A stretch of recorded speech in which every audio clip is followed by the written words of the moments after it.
you and all the people for our franchise.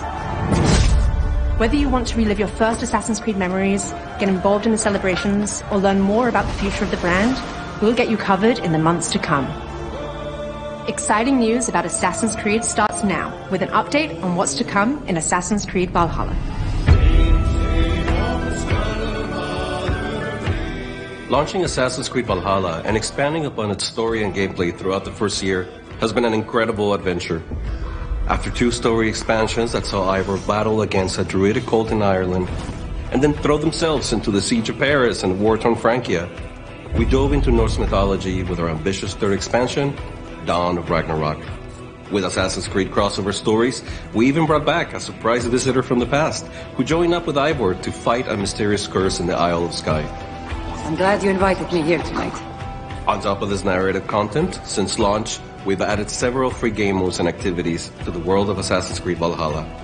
Now, for the first time in the franchise, we're offering a 2nd year of free post-launch content with our returning festivals, Mastery Challenge Pack 2, an Armory update, and new tombs to explore this fall to close the mystery behind Tombs of the Fallen. But that's not all. This summer, we're offering a unique take on Assassin's Creed gameplay.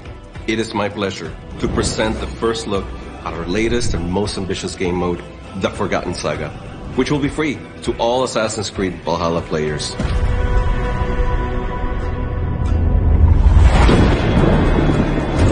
You do well to hide behind your monsters, daughter of Loki!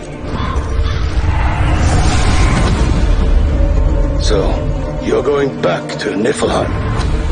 As many times as it takes. It is time to go to hell.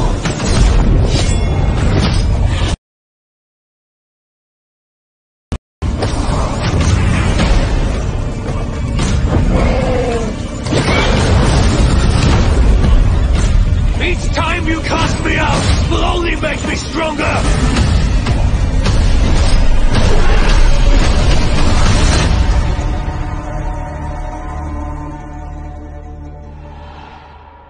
We're excited for you to experience this summer a new roguelite-inspired journey into Niflheim, the spectacular realm of the dead.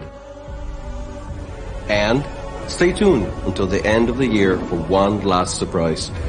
We will reveal the last episode of Ivor's story as a free chapter for all players as well.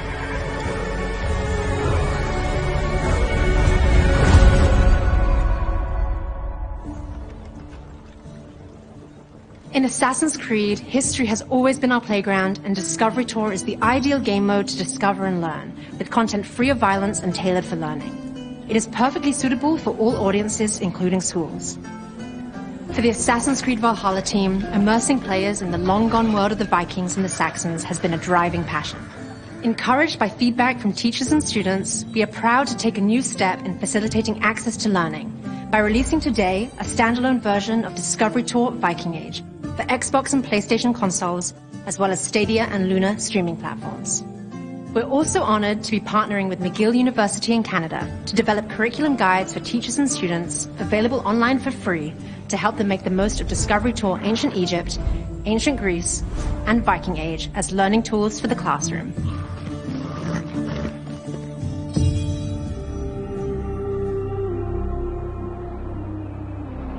We want to celebrate our 15th anniversary with you by releasing a free title update that our community has been passionately asking for.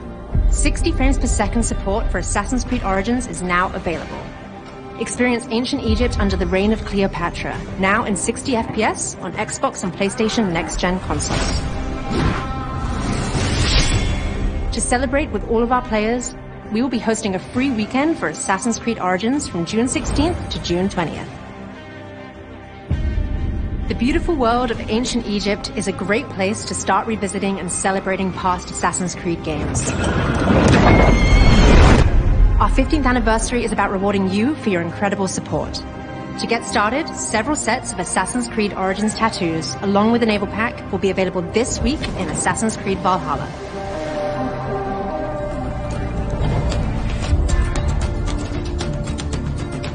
Right now, head to our anniversary website and learn more on how to get involved with the celebrations. Take part in our weekly challenges for a chance to earn prizes and share your favorite Assassin's Creed memories by using hashtag AC15 as we leap into history. Join us this September as we unveil the future of Assassin's Creed during a very special event. We can't wait to show you what's in store.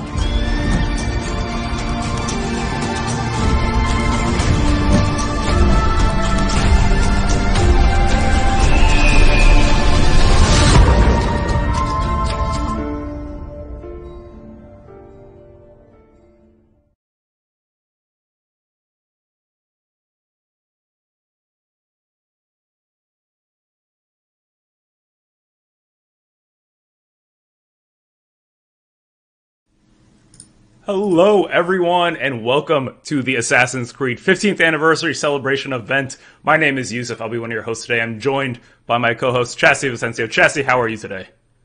Hey, I'm excited. That was very exciting stuff. So I'm happy to be here to celebrate Assassin's Creed with all of you. And we have a special guest, Yusuf. Oh, yes, we do. We are joined by Assassin's Creed producer, Jose Ariza. Jose, thank you so much for joining us. Oh, it's my pleasure. This is exciting and thrilling all at once. Yes, we are very happy to be showcasing all the news and announcements that y'all just saw. But we're also going to be hanging out with y'all for a little bit right now and showing off the Assassin's Creed Origins 60 frames per second boost. We're playing it right now. As you can see, I am riding on the back of my camel on the way to Alexandria. Jose, this game was already beautiful, silky smooth. The 60 frames per second boost just makes it doubly more so. It feels so good to play. Yeah, for sure. I mean, it's interesting. I just reloaded it into my console. I started playing it again, and it's amazing just seeing it sort of refreshed and I don't know. There's a certain elegance to it. The desert, the grandiosity of it. It's pretty awesome to see it in 60 frames and see how beautiful it looks. Yeah, I agree. And honestly, I haven't been back to Egypt, in quite some time now. I think it's been about 2 years since I've played Origins, and it just feels so good to be back. I started a new game plus here. You can see I'm already level 55. You've already played plenty of this game, so now you're jumping back into new game plus. Yes, exactly. As one does. Yeah, but it looks beautiful. Jose, so let's celebrate this game, celebrate Assassin's Creed. Origins. Tell us about your role on this game. You were a producer.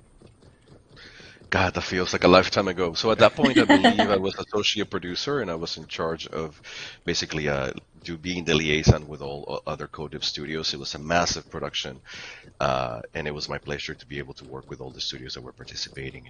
Sofia, Singapore, Bucharest. I feel like I'm forgetting somebody.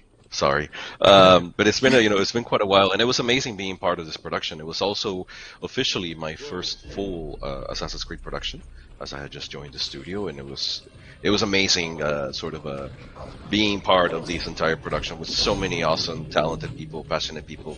It was also a really interesting time of the franchise, obviously re-envisioning what Assassin's Creed would be for the future. So it was thrilling and nerve-wracking, to say the least. I imagine there must have been a lot of excitement and maybe internal pressure that you were feeling of bringing the game back, the brand back. Yeah, absolutely. I mean, Assassin's Creed is beloved by players around the world, right? And there's a certain expectation of what the brand is, what the brand, the tenets, the pillars of the brand. It was really fascinating trying to find out how do we bring Assassin's Creed into an open world? How do we give agency to the players of how they play it, how they consume? And there were so many changes. It's funny watching it right now. It feels like, yeah, of course, this is exactly how it should have been. For the player perspective, maybe, this feels like, yes, of course. Why would it be anything other than this? But when you're on the other side of, pre-production, production, asking all those questions of, what is the DNA of the brand? What is really Assassin's Creed? The areas where we could experiment or not, or evolve the brand, and certain things that we absolutely wanted to keep. It was fascinating. It was preserving the DNA while evolving at the same time.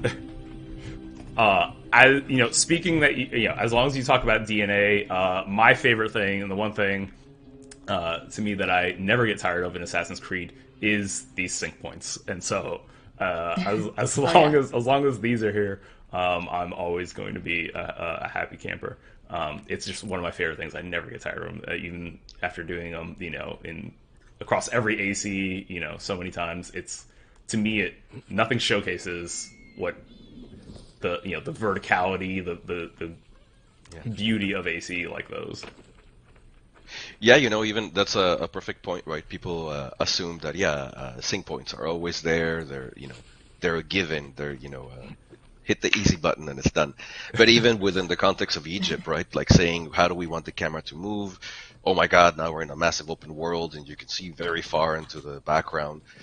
Making sure that it was the right camera movement, the right speed, all these little things that players don't see. We had to like reassess under this, open world scenario. Yeah, absolutely. By the way, say that. Sorry, go ahead. I was gonna say, by the way, I noticed that my camera is really bright. This is obviously to be in the desert. You're bathed in light. Yeah. It's I'm in the desert. He's coming to us live from Alexandria. That's Wouldn't that be amazing? Also, yes, we are live. We can see the chat, so if you have any questions about AC Origins for Jose, drop them in the chat and we'll ask them. So yes, we do see you, and Yusuf is playing in real time right now, so that is happening. We are playing this AC Origins in 60 FPS on PS5. It's also available on Xbox Series X and S, so you can jump into that. And if you missed that video earlier, there's a free weekend coming for AC Origins, June 16th to the 20th. So if you haven't played or want to jump back in, go for it on Xbox and PlayStation next-gen consoles and play 60 FPS. But yeah, we are live, so if you have questions, please let us know in the chat. But Jose, I'll start with a question for you. So I saw an internal interview with you at Ubisoft, and you said your best memory was working here was E3 2017, and you said getting AC Origins into people's hands for the first time. So can you tell me more about that and what that moment was like? Yeah, let me see if I can vocalize it right. The production had already been going, I think, for 3 years at a time, and everybody was working really hard to re-envision, to move the brand, to evolve the brand into this new open world. There's a lot of changes that went into this. We went from a mission-driven system to a quest-driven system that you could consume however you wanted. There were so many changes that went into this, and obviously the people that work in the brand, they love Assassin's Creed, and is sort of doing this meditation of everything we wanted to bring into Origins. And obviously every choice we made was because we really truly felt, every director, every producer, everybody in the team, that really felt that was the right choice, the right thing to do. But nobody had seen it. So for me specifically, being part of that E3, doing the private demos, there was this moment of exhilaration that you're happy to share what the team has been working on, and especially for me, I was thrilled to be able to be on the floor, to give the demos, to represent the team and the directors and everybody, and it's a huge honor to be part of the brand and to represent everybody's hard work and talent. But on the other hand, it was nerve-wracking. Nobody had seen it.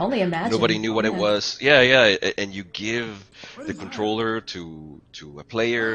A lot of them are media. A lot of them are streamers, YouTubers, some celebrities even. We're in LA at E3. And there's this moment that you're super proud, you're super excited, you want to show it. But also a part of you is saying, "Oh my God, please like it." We hope that you see what we see. We hope that this really our vision translates and is able to be understood by people. And those very first demos that I gave, it was phenomenal. That fear, but also you're looking. You give the controller to somebody, and you're looking at them, and you're like, So are you like just directly looking? Are you kind of looking away, or are you just like nervous about that? That sounds very nervous. In some cases, some people say, no, you drive. I want you to see you play it. You also get some of the media people that are so stoic, and you're playing, you're explaining, and then they're total poker face, just like. And you don't know, like, are you loving it? Are you hating it? You know, Yeah. and at the same time as we progress, giving more demos, I think there was one person that actually said, "You've given me the Assassin's Creed that I never knew I wanted, and it's phenomenal." Oh my gosh. You can probably see me getting a little emotional because it was so amazing just being there and seeing people say, "This is exactly." I didn't know I wanted this, but this is exactly what it should be. You know, giving the demos also, you noticed all the NPCs. You know, we had the smart, you know, the Meta AI network. Having the same demo or having people play the exact portion of the game, but seeing different results, seeing different enemies, you know, the wildlife. At some point I saw, I think it was an alligator and a hippo get into a fight, and the guy's like, "Oh, was that supposed to happen?" And I said, "No, honestly, I've never seen that. I don't know what, you know, what events happened for those two animals to be in that location and fight." But it was super, it was nerve-wracking and it was amazing, and it was such a communal sigh of relief and saying, yes, we did deliver. Yes, people agree with our vision. You know, we still held the pillars of the brand, the DNA, and yeah, it was I think cathartic. It was a very cathartic moment for me, you know, and you know, and it was also my my first Assassin's Creed production, right? So for me, there was also that element of I'm joining sort of at this time of change, at this nexus of change, and you know, you're thinking, God, please, I hope it goes well. I hope that That's an exciting you know, time to join, though. Yeah. Yeah, that sounds like an ideal time. exciting to and join also almost. yeah, and also terrifying, right? You know, Sure. we always do our best work, hoping that everybody will love it, hoping that everybody will be entertained. You know, it's sort of that saying that nobody has an ugly baby, right? So it's that moment where you show people the baby and you're like, I hope people like the baby, you know? Speaking of, Yeah. I love this scene so much. It's our first introduction to Aya here. Aya's great. And like I think to me, like, it was just so cool seeing a husband and wife that were like in love and had, you know, like, obviously, you know, they are on a quest to avenge the death of their, you know, son, but it was like, it was a healthy relationship, and I feel like that's something that's so rare to see in games. Yeah, you know, and it's amazing also that you get to see the trajectory of from the past to the present, if you want to say to the future, when you meet them again in the Hidden Ones. And you know, we were so attuned to their relationship that we felt, you know, in the Hidden Ones we needed to acknowledge, right? They have that moment where we're sort of them saying, you know what, it's okay, we did well. Yeah. But seeing that trajectory, and it's funny because it wasn't a big speech, it wasn't melodramatic. It was just a moment where I feel, and I hope that we captured that the journey as a couple, as people, as human beings that they had, and in the end, just saying, you know what, we don't need to give a big speech. We're okay. We're cool. Yeah, yeah. That's actually it's.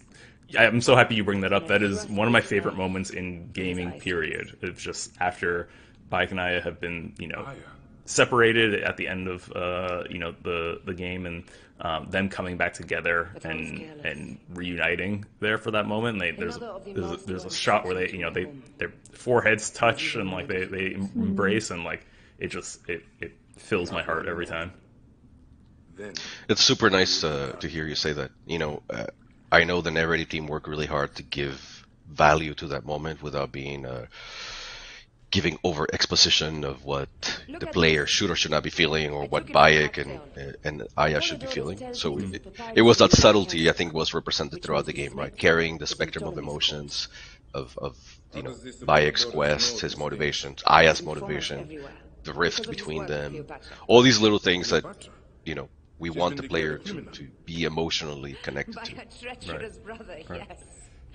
Yeah, I think it was a complete success, at least, you know, for me. That's my opinion on it. No, agreed. Very strong story. Just their relationship is just something you don't forget from this series. It's just so well written. We get the first hidden blade. Yeah, let's show it. Ooh, be careful. Don't point that at your face. There you go. There you go. There you go. I will go to the palace and discover who uses the seal of the snake. It's funny too, Jose. You know, you were saying earlier, you know, you were talking about showing this game to people for the first time, and them you know saying, "Oh, this isn't." You know, I didn't realize this is what I wanted, but it's exactly what I wanted. I had a slightly similar but slightly different impression of when Origins was first announced and when we first got to play it. It was also, you know, at the very beginning of my Ubisoft journey here. But the way I don't think I've actually told you, I happen to be Egyptian. And so Origins is always the game I wanted, but never actually thought I would ever get. And then you were not the only one.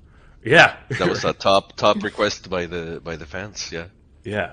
But you know, I think even more so, you know, as you're talking about the new you know quest system and how much was put into. Actually, I don't think I'm going the right way. How much was put into the culture, the time period, the setting. To me, it felt like a game that so wholeheartedly embraced Egypt and its people.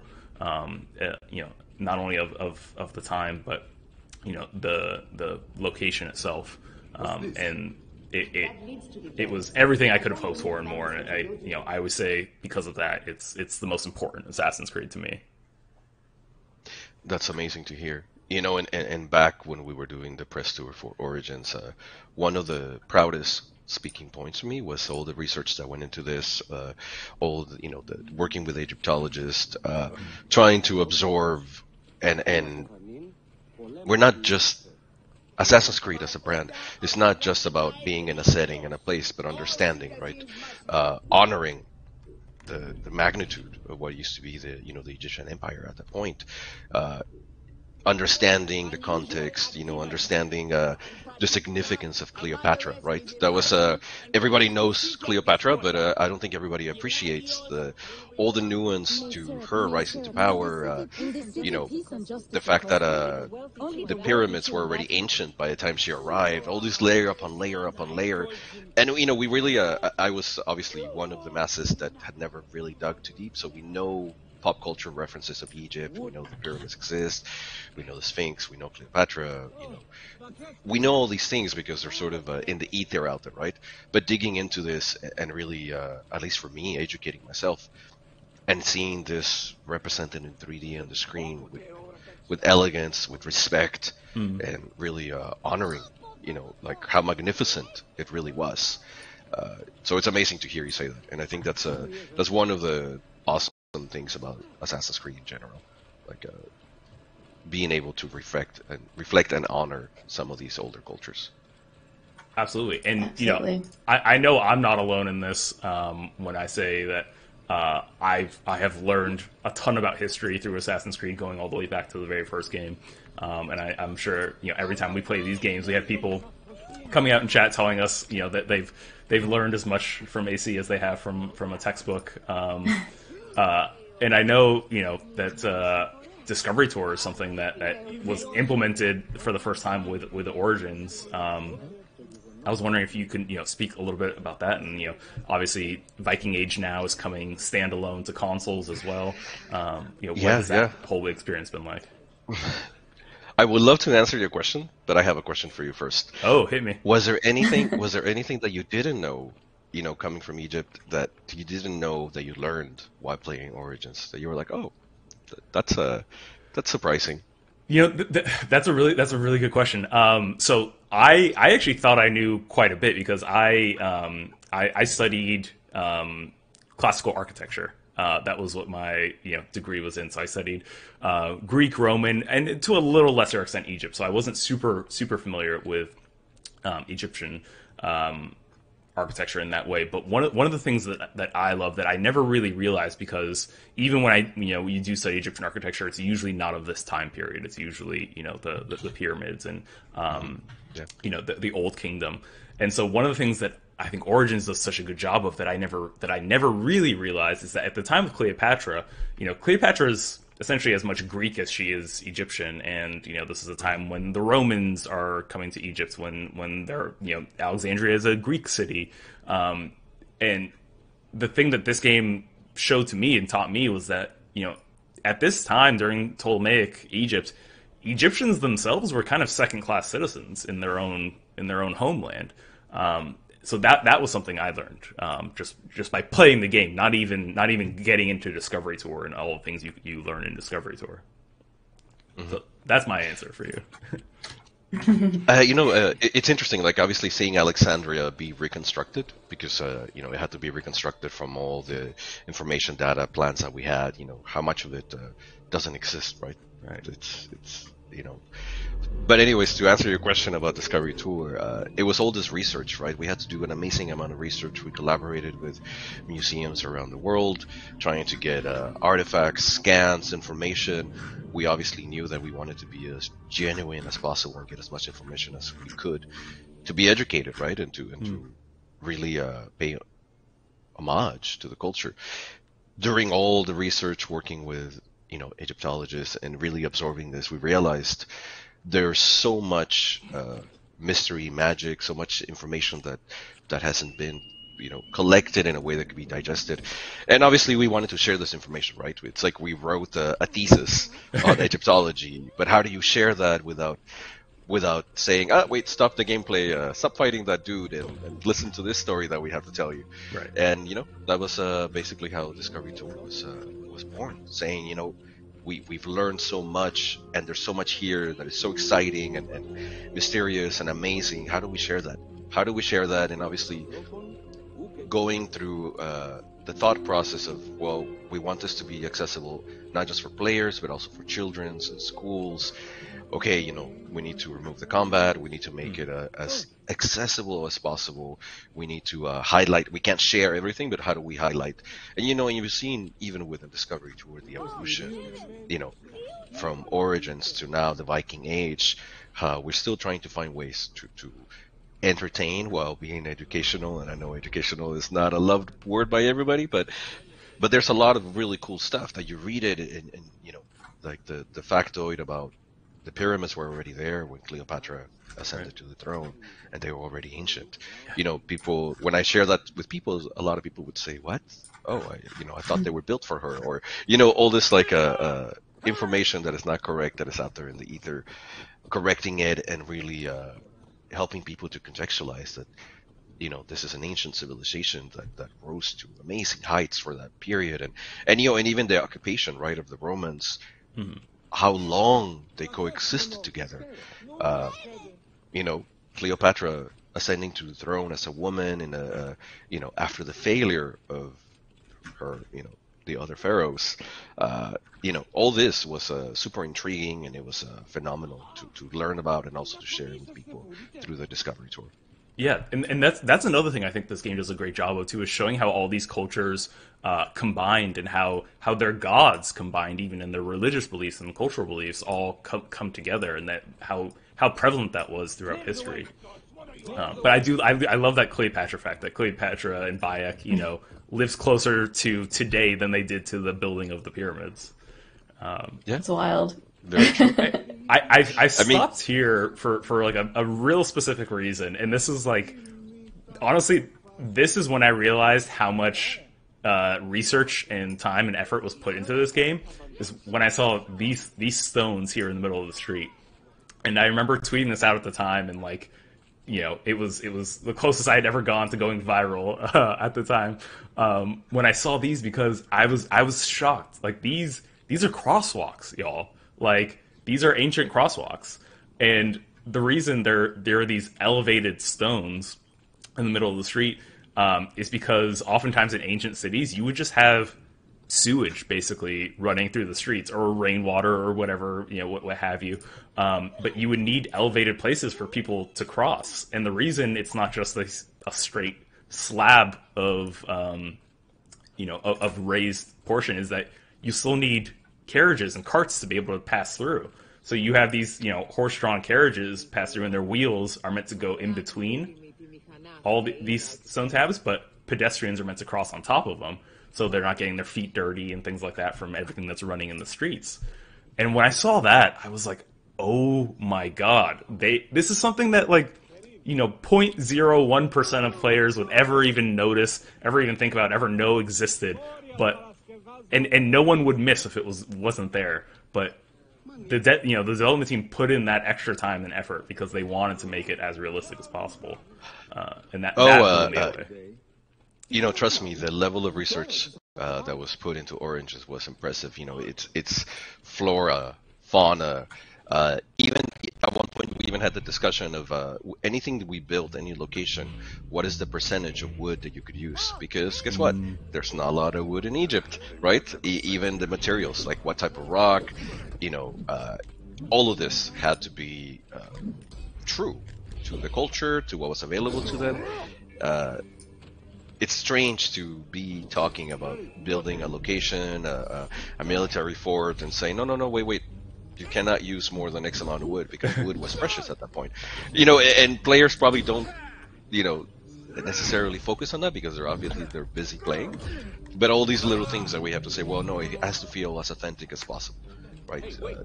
Even the stones on the floor, the patterns, all these things that could just be taken as artistic choices, they're actually very informed and based on all the research that was done. Yeah, I mean, I think it's one of those things that, even if you're not, you're maybe aware of them, it comes through in the end. Ooh, let's not die. All right, I want to address the chat and say hi to them because they've been asking some questions. The chat's been flying by, so I've grabbed as many as I could. And so thank you for sending your love. Thank you for sending your questions in. Just want to shout out some people who are sharing some love. Dr. XY said, I love this game series so much. Thank you for your incredible experience. Devster said, thank you, Ubisoft, for doing this event and these kind of games. I love it. Nick Nakamata said, I'm glad I can finally play in 60 FPS. Time to revisit Origins. And then Enigmar said, just wanted to tell you how amazing AC Origins was, thanks to the work of all the team and how it raised the accessibility of the franchise. I was able to play AC games again. It changed my life in many ways. Love hearing that stuff, so thank you for sharing your stories. That's all amazing stuff. So let's go to some questions. So Taryn Walker earlier asked, what were the biggest challenges in bringing Assassin's Creed to an open world for the first time? Oof. All of them. All of them. There was so much. I mean, obviously, the going into an open world, how you play that open world, right? Because we should be able to go wherever you want to go, whenever you want to go. Trying to find this formula, going from a mission-driven system to a quest system. Changing the combat, that was huge, right? Because now you're in an open world where you can be surrounded by animals or NPCs and enemies. Changing the combat from our old system to a hitbox system, which was, it means that if you have a long axe and you spin around and the enemies are near you, you should be able to hit every single one of them. It's no longer the queue system of I'm only fighting the guy that's in front of me. Take your ticket, and, now serving enemy 355, step up. It's sort of all these rationalization of how do we give players a choice to basically do anything they wanted, go anywhere they wanted. There was also the big question of the desert, right? To be honest, the first time I heard, oh, we're doing Assassin's Creed in Egypt in the desert, I thought of the pyramids, but I also thought, oh, that's a lot of desert, right? Like, how do we address that? How do we direct the player to pockets of content? How do we still make it interesting, entertaining? The sandstorm, that was a huge challenge. Because it has to look good, right? It has to look good, and you have to be able to appreciate it, feel like it's there. It needs to be substantial. Constructing the pyramids, that was also, I think that we absolutely could not get wrong. And it's not just the visual of the pyramids, but also climbing the pyramids, sliding down the pyramids. An interesting anecdote, even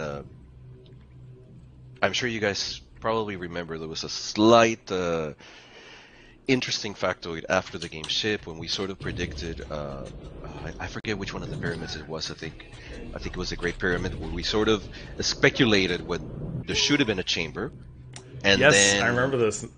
Yeah, and then a month later, Egyptologists discovered that there was a chamber where we predicted, because we did all the research, and we knew we had to get it right.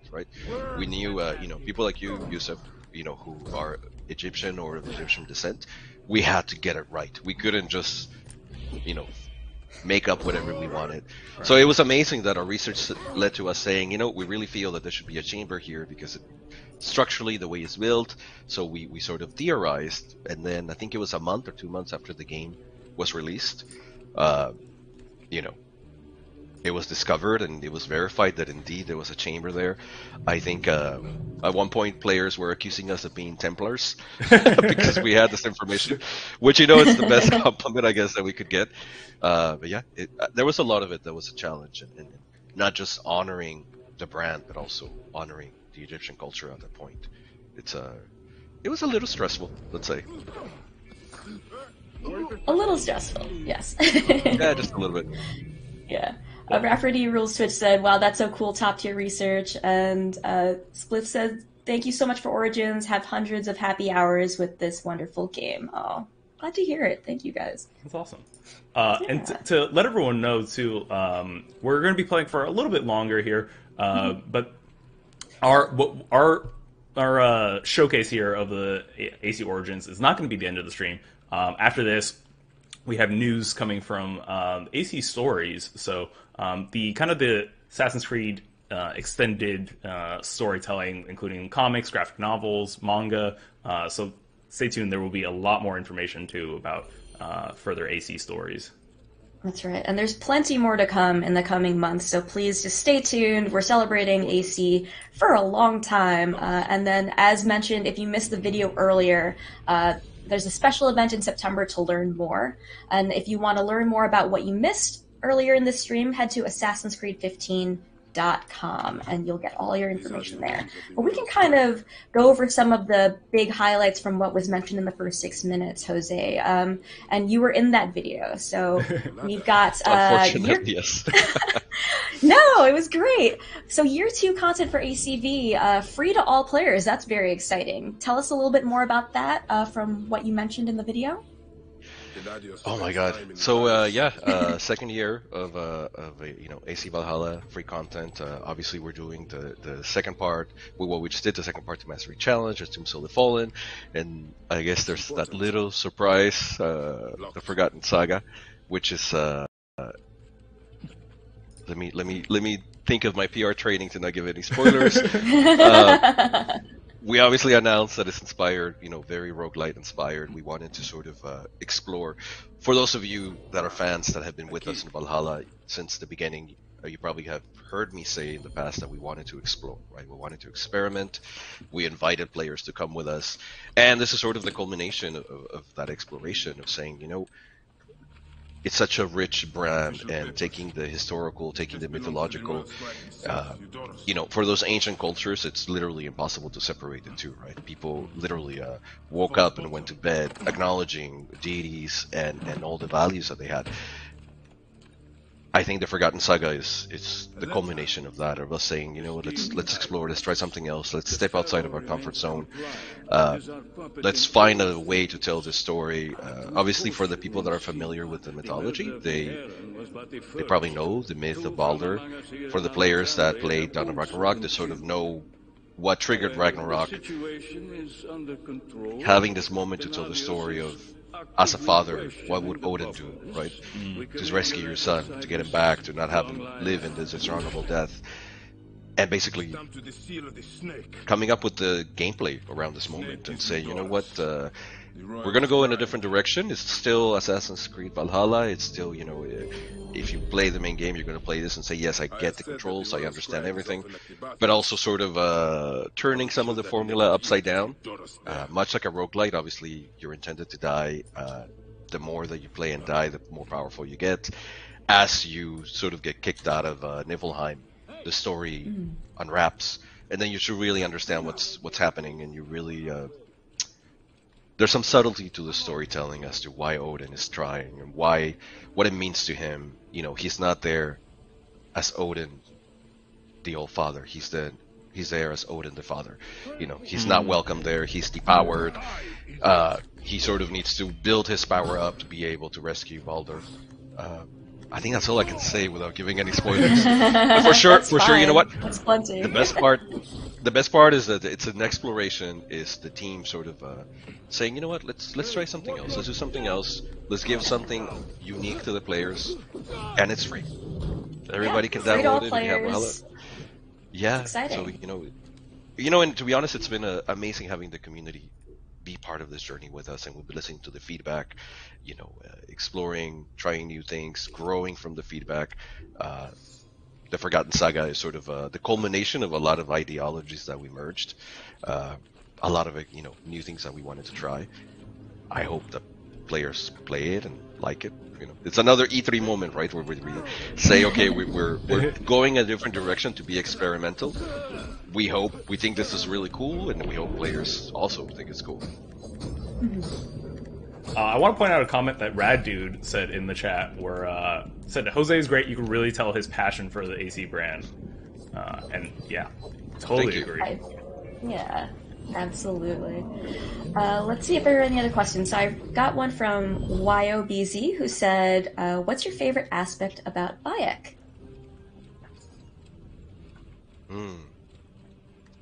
That's a tough question.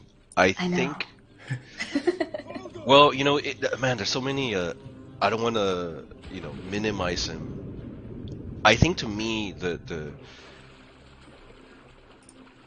who he is, the fact that you know, he's a Medjay, he feels the duty, but it's not just a duty. It's not just a job, right? He really wants to preserve the ancient culture of Egypt, right? And it's a time of turmoil, and I think as human beings, we all have that, right? We want to stay true to our morals. We want to, you know, make sure that who we are, what we believe in, is reflected in what we do. You know, we were talking before the stream about, you know, how kids love Bayek because he is this figure of an upstanding citizen that is there to protect the people, that is there to preserve their quality of life. You know, you could say that he's a sheriff, but he's really not just a sheriff because he honestly, really, truly wants to do good for the people, right? He really, truly embodies this role, heart and soul. And I think seeing his journey, you know, it's inspiring in some ways, because I think as human beings we all have that of you know, we want to do good. We want to do good by not just ourselves but the people around us, and he sort of embodies this and how far he will go in his journey for this. And he'll go pretty far. Yeah. That's a really good answer though. Yeah, that's good. And like I feel that really hard because you know, one of the things that Origins allowed you to do, which I'm a big fan of, obviously, is you know, customize Bayek's hair, right? You could have long hair, no beard, long hair. You know, I tend to go for the short hair on top with the beard. You know, who would have thought? Oh, I wonder why. Yeah. But the other thing I really like is that you can choose whether or not to keep Bayek's hood up or not, like up or down. And to me, I never put the hood up, and that's just me. There's no wrong way to do it. Obviously, you can absolutely play with the hood if you like. But to me, it was because of everything you just said that Bayek is a Magi. He is a protector of the people of Egypt. He is not, you know, at this time in the story, he is not someone who is hiding and you know, working in the shadows. He is a protector of the people of Egypt, and he has nothing to be ashamed of for that, and or nothing to hide from in that aspect. And it's important to him that, you know, he is there for the people of Egypt, and that he is visible to them. So I always kept the hood down because of that. You know, as I'm speaking, I'm realizing that maybe there is a metaphor in there somewhere about who Bayek is and sort of, you know, his evolution of wanting to stay true to the old, but also embracing the new and moving forward and finding out how he best can be there for the people. Maybe this is a metaphor also of Origins itself, right? Trying to preserve the DNA of the brand and also doing right by the players and saying, well, it's time to evolve, and we're going to take the good, all the traditions of what are AC, and push them forward. I don't know if the writers intended that, but it feels like there's a metaphor in there somewhere. I think, yeah, they would. I'm sure they would tend to agree. I just want to mention again that Assassin's Creed Origins is available on 60 FPS on Xbox and PS next-gen consoles, and there's a free weekend. There we go, free weekend, June 16th to the 20th. So you should jump back in or play for the first time if you've never played before. It's the perfect time. And so for everything you missed earlier, we had some announcements at the beginning of the stream. Head to assassinscreed15.com to learn more. So we have our first true assassination here. Ooh, yeah. We've infiltrated this bathhouse. We're trying to assassinate Eudoris with nothing but our hidden blade. This is Bike's first assassination out of here with the hidden blade. It's wild seeing this again. It's giving me total flashbacks. This to me is what Assassin's Creed is all about. You know, like there's your target. The entrance is guarded. You're not just walking right in. How do you get about this? Hey, you! Stop! Ptolemy is a chinless simpleton. Simonides, you have consumed too much wine. I have, and I... Yeah, there's a link in the chat now for the free weekend if you want more information. Yusuf, do you have any hot goss on Ptolemy? Hot goss on Ptolemy specifically? Ooh. No, oh gosh, nothing that comes to mind. Sorry, I'm a little bit preoccupied here with... Yeah. Sorry, I'll let you... You do your thing. You do your thing. And the free weekend, so someone was asking if it was PC only. No, it's also on Xbox, PlayStation, and Stadia, in addition to PC.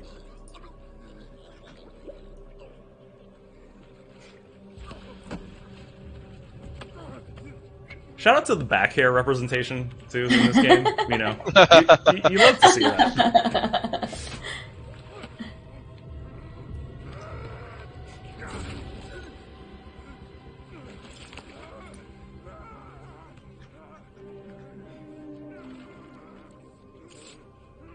Oh. Mystery solved. Remember you know, those moments that we wanted to explain to players why the salute, you know, and him losing his finger and how that became iconic for the brand in a way. Yeah, that was I remember gasping the first time I saw that of being like, oh, that's why, you know, and it was really out of desperation more so than anything else. That forsaken shithole, I had nothing to do with that disaster. It's too late for your lies. Anubis awaits. I think these conversations too post-assassination, obviously it's something AC's always done, but to me they're some of my favorite parts in every game where you get to speak to these people on their deathbed essentially, and you know what they reveal at that moment, what ideologies they hold, they grasp onto still. Some of them are quite poetic. You know, there's quite a lot of gravitas to those moments.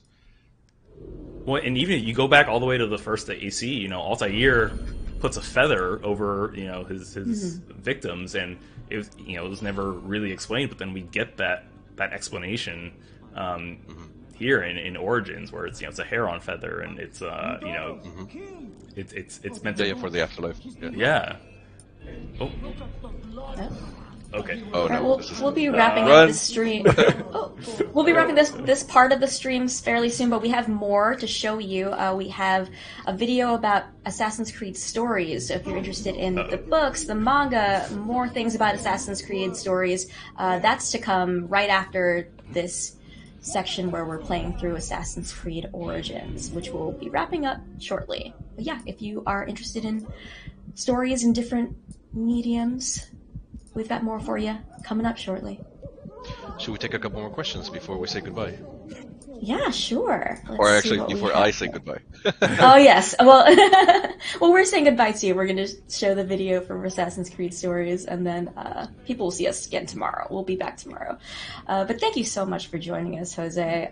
Let's see if we have any other questions in the chat. So, EDA Boy said, what made you choose ancient Egypt to set the origin story in? When? What made Oh you my God. choose? Yeah. Oh, well, it was one of the top requests by the fans, and also going far back enough in the timeline. I think it was 49 BC. I think when the game starts, going far enough in the timeline. Obviously, we needed to visit a place and time before the original trilogy to explain what was the seeds that were planted to create the modern day Brotherhood, right? So even going back to the Order of the Ancients, going back, we wanted to pick a place and time that was far back enough that allowed us to explain all these little things that became, I guess you could say, pop culture within the AC brand. And also this time and place. I mentioned earlier Cleopatra. There were so many things about that era and the social political circumstances that it felt like, this is historically speaking, it was such an oddity for so many reasons that it felt like, this was a nexus of two cultures coming together, trying to coexist for a very long time. Different religions, different ideologies, different political structures. All this sort of gave us a really fertile ground to say, this feels like a time where you would have seen an evolution of something, right? It was sort of like a pressure cooker in a way, and yeah, so it felt like the perfect setting to tell an ancient story about how the Brotherhood was created. Plus, it was one of the greatest ancient civilizations, so maybe it was a little bit of a duh moment. It all makes sense. All right, we're going to bring this part of the stream to a close and continue on with AC stories. But before we go, just want to reiterate what we went over at the very beginning of the stream. If you missed it, Year 2 content for Assassin's Creed Valhalla is coming, free to all players. There's a new game mode called The Forgotten Saga, so be sure to check that out. It's a roguelite-inspired journey into Niflheim. And also, as you can see here, Assassin's Creed Origins, 60 FPS on Xbox and PS next-gen consoles. Free weekend coming June 16th to the 20th, so check that out. For everything that you missed, go to assassinscreed15.com. And there's a special event in September to learn more about the future of Assassin's Creed, so stay tuned for that. We'll be celebrating Assassin's Creed all the way until then, and even after that as well. Jose, any final words to the chat and to the audience who love Assassin's Creed so much? Oof. Well, there's so much to play. I would say definitely try Origins in 60 frames per second, especially since you have the free weekend. It's awesome seeing it, and I know I sound super biased, but it looks beautiful. It's awesome seeing it in 60 frames. And also for those of you that are with us in Valhalla, do check out The Forgotten Saga when it comes out. It's a wild imagining of a myth that I think everybody knows. And also free, so try it, enjoy it. The best we can hope is for you guys to like it and at least be entertained. Well, thank you for all that you do. Yusuf, so we're going to go over you. to Assassin's Creed Stories next? Yeah, Jose, thank you so much, y'all. Thank you so much for rocking with us. It was my pleasure. Thank you. Oh, yeah. Jose, you are welcome back anytime. You were yes. Amazing. Thank you. But yeah, we are going to kick it now over to the Assassin's Creed Stories. Tons of information there. Be sure to stick around for the whole thing. And we will see y'all tomorrow right here on this channel as well. Chassis and I will be back playing some other games. But take care, everyone, and happy 15th anniversary to Assassin's Creed. Indeed. Happy anniversary. Thank you, guys. Have a good one. Thanks, Jose.